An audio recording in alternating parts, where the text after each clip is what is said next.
So the next video I'd like to put together for you is a little project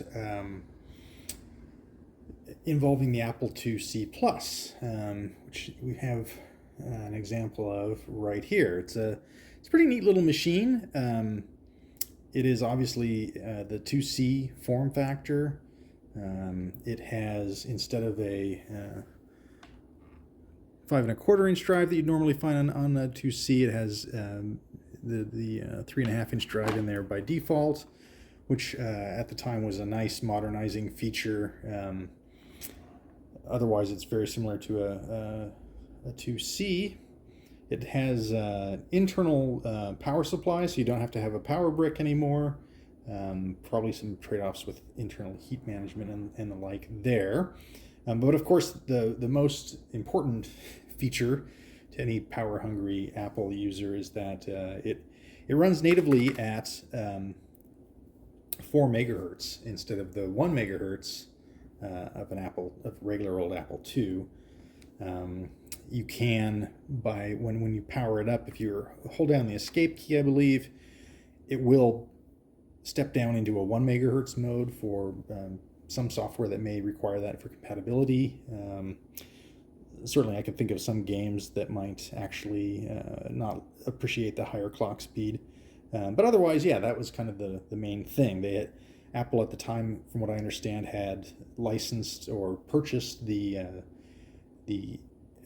technology behind the zip chip, which was an accelerator on a chip for the Apple II Plus series.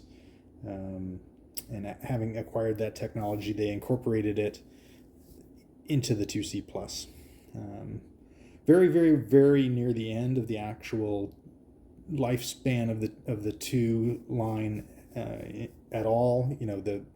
At this point, Apple was really pushing the Macintosh. They were probably less interested in bringing out new and improved versions of the 2, and in fact, in my opinion, they were pretty much over it and wanted the 2 to go away.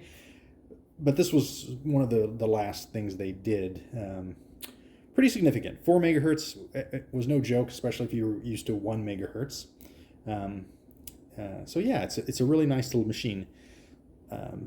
However, the project that I have in mind doesn't actually involve this 2C Plus. Let me switch out and I'll show you the one that I will be exploring for this project. This is my other 2C Plus. Well, most of it anyway. This is to sort of repeat a common refrain from this. A lot of the projects that I've been doing on this channel so far. This is a project that I started quite some time ago, long enough ago that, oh boy, there's a terrible amount of dust that has accumulated on this, sadly. I feel really bad about having left it sort of out in the open. But yeah, this is the other 2C Plus that I had. I bought both of them at the same time. I was really lucky to find an auction where both 2C Pluses and, God, if I remember correctly, maybe a Macintosh and some printers and stuff were listed. This was many, many years ago. When I won the auction, I won it at a price where I was very, very happy to pay that price just for the 2C Pluses that were involved. And in fact, if I remember correctly, I told the guy I didn't want any of the other stuff and he could take it and resell it to somebody else. Boy, those were the old days. I would never do that now. But yeah, I ended up taking it apart.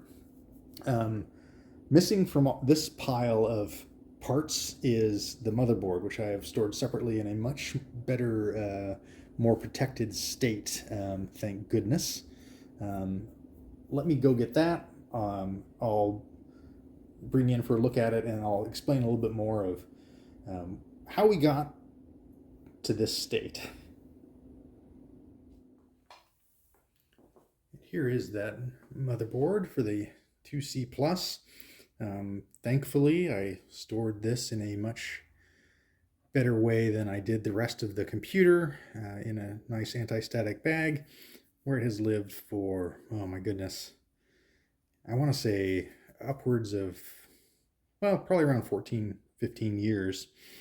Now, the reason that it was purchased in the first place and then what eventually led to it getting set aside is I, way back when, read some very interesting instructions on the internet about how to overclock this lovely little computer very, very easily. At least it sounded easy to me. And I think with the knowledge I have now, it probably will be easy again. It turned out not to be easy. So essentially, let me bring you in for a little bit closer look at some of these chips because it becomes important to the story. All right, here we have a little bit more of a close-up view of this particular motherboard. Now, if it would focus, the internet post that I read back in the day basically pointed out that there are a couple different versions, at least, of this motherboard, and that one variety is very easily overclocked just by changing out this crystal. Very simple job for anyone who has the equipment and the knowledge to do so. And the determining factor to know if you have the correct motherboard or not is whether or not this particular ASIC here is the one made by with the NCR number on it here. And I really lucked out. Obviously, from the externally, from looking at the cased Apple IIc Plus, at least to my eye, it was not easy to tell which one you might be purchasing. And like I said, I purchased two of these at auction. Both of them, as it turned out, had the correct ASIC. So I chose the one that was in arguably the less pristine condition to attempt this modification to, because obviously I was very cognizant of the fact that if it went wrong, I didn't want to destroy this, this beautiful old machine. And my understanding is that it's basically deriving it's the 4 megahertz clock by dividing this particular crystal clock down to that. So if you bump this up to a higher and higher crystal clock rate, you will end up with a correspondingly higher megahertz rate for the CPU's clock, and it'll go faster.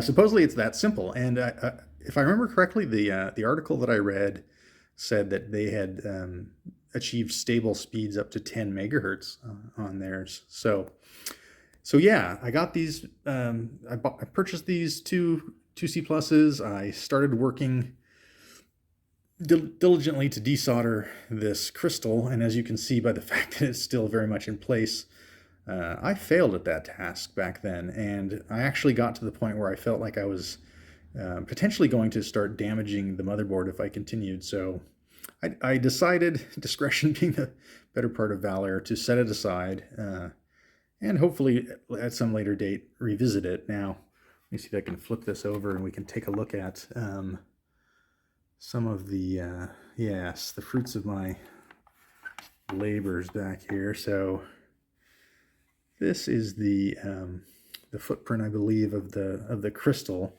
And as you can see, there's some signs of attempted rework there. I think even potentially this, well, in any case, they're still fairly firmly soldered in place. So for this project, what I want to do is remove that crystal, put a new one in place. I think I have an appropriately spec'd one. I'll put a socket in here first, and then I will put in the new crystal, reassemble the machine. I really hope after all these years in storage that I have all the screws and parts and everything. I think I do, but as you could tell from that last shot, I didn't really store all of this in exactly the nicest way. And then hopefully the machine in general still works. If I remember correctly, the reason that I chose this machine to experiment on as opposed to the other is it does have some signs of corrosion, which I also did not do a very good job of addressing these back in the day. Boy, if I remember correctly, that's the RGB port there. It actually doesn't look terrible, but I should have cleaned all that off years ago. I'll clean that off now. But hopefully nothing else on this board has degraded, and hopefully the disk drive works and the power supply and all that. I'll get it all put back together, and fingers crossed, hey presto, we should have a faster 2C Plus. All right, let's get to it.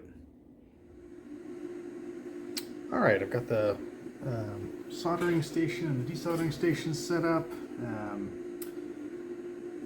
Let's see if we can, this is the location of that crystal oscillator that we're trying to remove.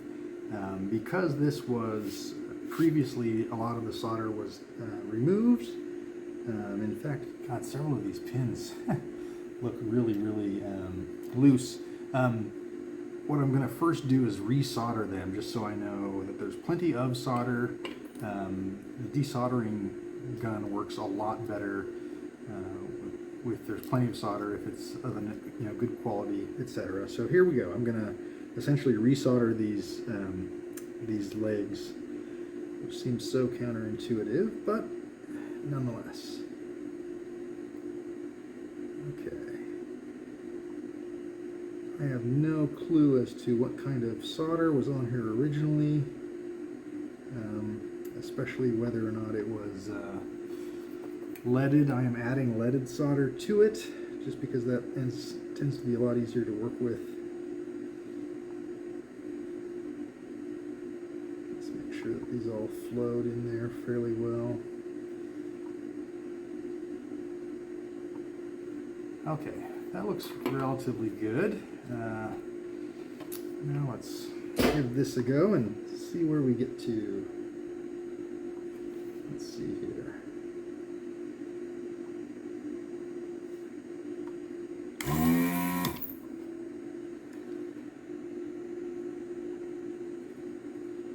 Trying to give it a little time to do its thing and melt the solder.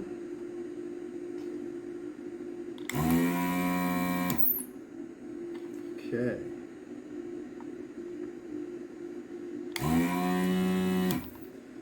That one's not really working too well. Let me put a little bit more solder in this last one here, just to see if we can get it to flow better.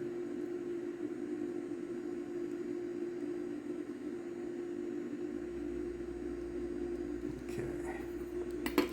Honestly, I'm using a solder with has a flux core to it, so there's a little bit of flux getting in there as well. I think that actually helps with the desoldering as well.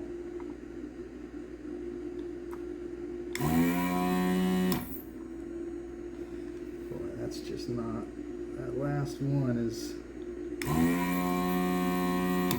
may end up being my white whale. Let me grab a pick here and see if those other legs are free at least, and then we'll continue from there. All right, some of those holes look pretty good, but they are still attached. I'm going to go over them each one more time with the desoldering gun, and if that doesn't work, then I'll get back to more solder again.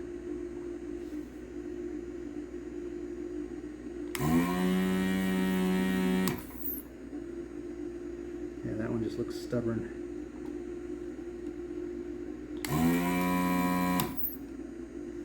Boy, that one sure looks good.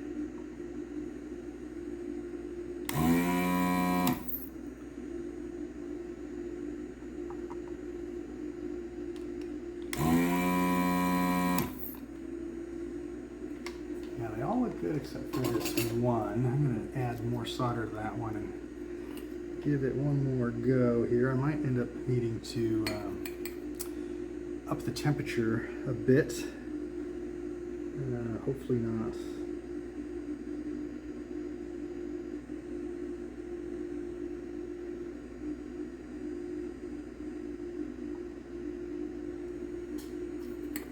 Okay.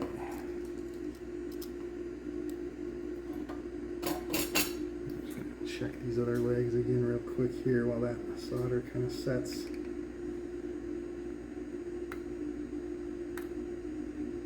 Okay, one of them really seems to be loose. Let me, let's go at this last one more time here.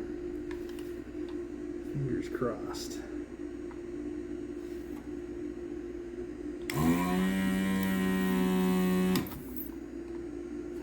Yeah.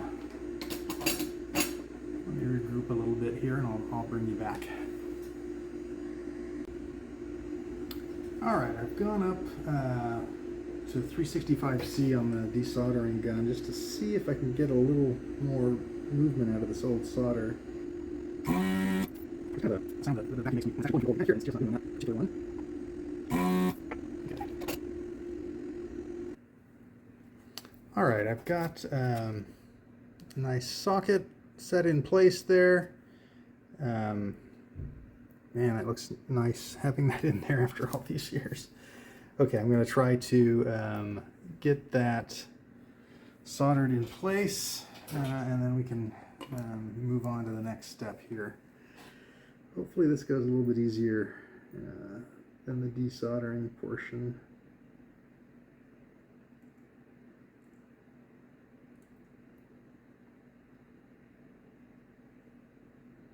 Yeah, that leg that goes through that side that has all that ground plane on the other side, oh boy, it does not want to play ball. It may not end up being a very pretty soldering job. Yeah, these other legs are actually working really nicely, so it'll be the ugly duckling.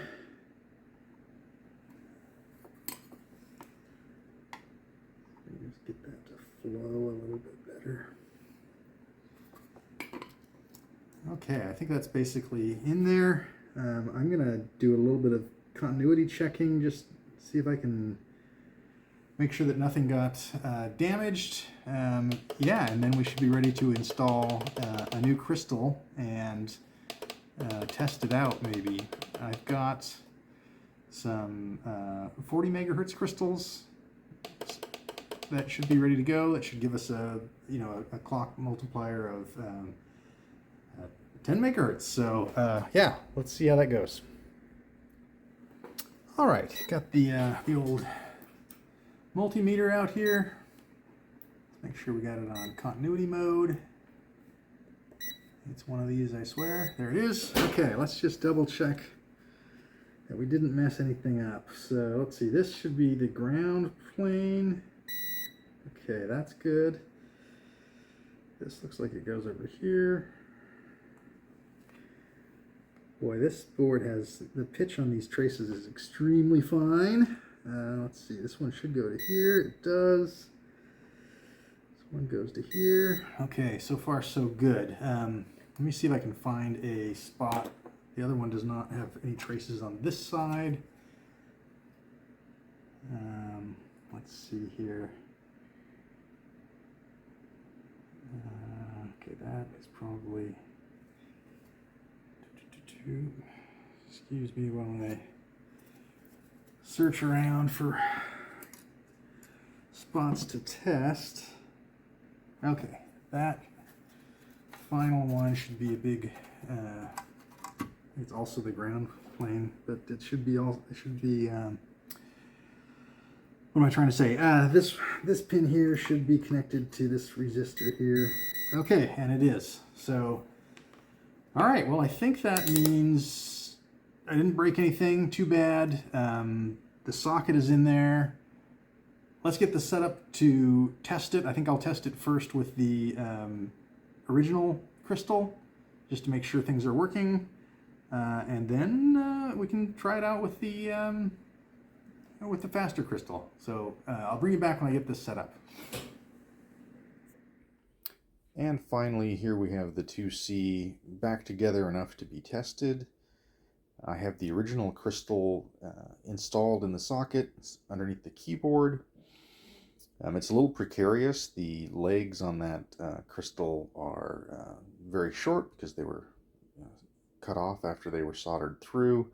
So it kind of just sits in the socket. I'm hoping that is enough to at least test it. Obviously, wouldn't want to really assemble it and try to use it like that. It would be very precarious. So anyway, got the monitor fired up. Let's go ahead and give the machine some power and see what happens.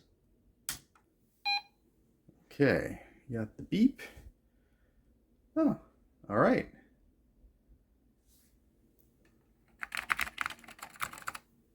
Huh. Cool. So the machine appears to be back and working in its normal 4 megahertz fashion. It's really nice to see that the long storage kind of sitting around being moved various times didn't damage it in any way, and then also installing that socket didn't damage the motherboard apparently. So that's cool. All right. So now let's try it with one of the new faster crystals in there and see what happens. And with one of the 40 megahertz crystals installed, let's power the machine up again and see if we get success. Okay, no beep, and really just a test pattern. Kind of what I expected, because let's go ahead and turn this off. And I have one of the two crystals that I had acquired long ago here. Up top we see the original crystal, upside down unfortunately. Let's correct that. So yeah, up top we see the original crystal, and then down here is one of the crystals that I had acquired, oh boy, probably like 10 years ago when I originally started this project.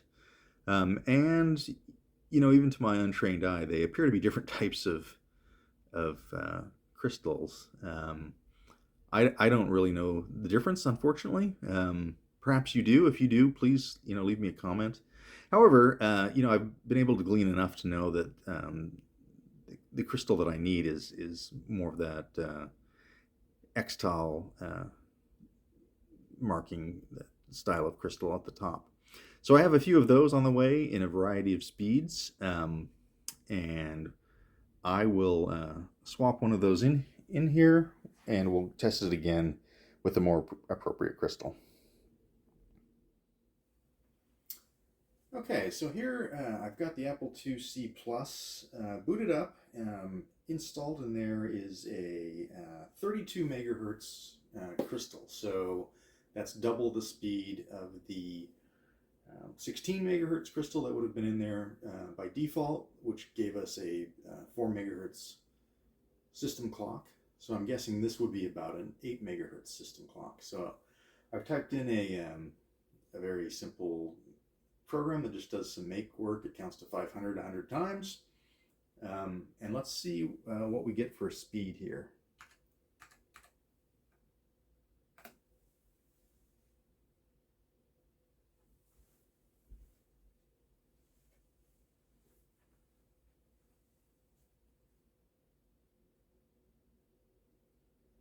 And that was about 12 seconds according to my stopwatch, roughly, I mean, give or take.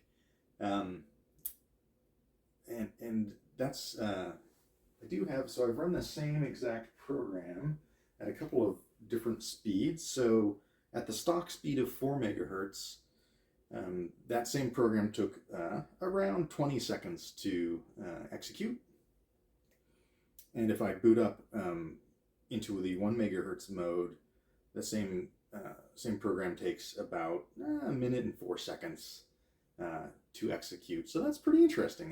The 32 megahertz crystal definitely seems like it gives a almost double the clock, the performance of the standard 16 megahertz crystal. Close, not quite, but close. Interestingly, if I boot this machine with the escape, with this crystal in there, so the 32 megahertz crystal, if I boot this machine with the escape key held down, it seems like it still steps down to a 1 megahertz clock speed in that case, because again, this same program takes a little over a minute to execute. So that's pretty cool. Very simple. I do not have a 40 megahertz crystal right now to test it up to that speed, but you know, the concept is fairly well proven with the crystal that I have here. So yeah, I'm going to get the machine completely back together, get the disk drive back in there, and then we'll just boot up some software just to show some standard software executing at these higher speeds. Let's boot up the Apple IIc introduction disk and let it do its thing, just as a speed comparison. I'll try to put at least the 1 megahertz and the 8 megahertz side by side.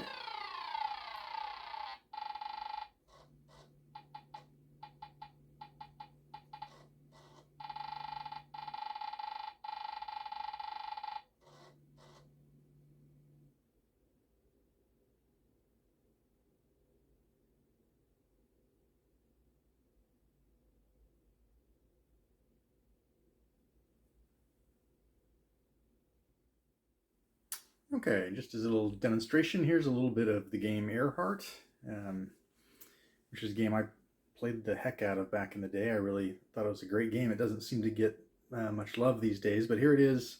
I'll try to put the 8 megahertz version up, and then right next to it I'll put the 4 megahertz, or the rather the 1 megahertz version, just to show you the marked difference.